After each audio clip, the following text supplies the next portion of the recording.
Walang nanonood sa'yo? Walang nag-share ng mga post mo? Konti lang ang viewers mo sa tuwing nagde-live ka? Hindi ka sinusuportahan ng mga kamag-anak mo? Kaibigan mo? Kakilala mo? Kapitbahay mo? Pinagtatawanan ka dahil sa pag-reels mo? Pinagtatawanan ka dahil sa paggawa mo ng mga content? Ito ang tatandaan mo. Huwag kang huminto. Huwag kang susuko. Huwag kang papaapekto sa sasabihin ng ibang tao tungkol sa'yo.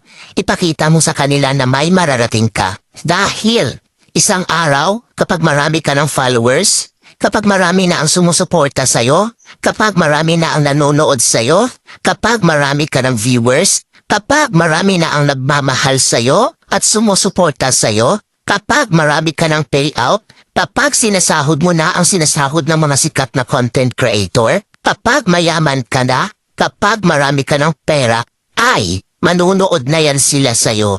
Sila na ang kusang lalap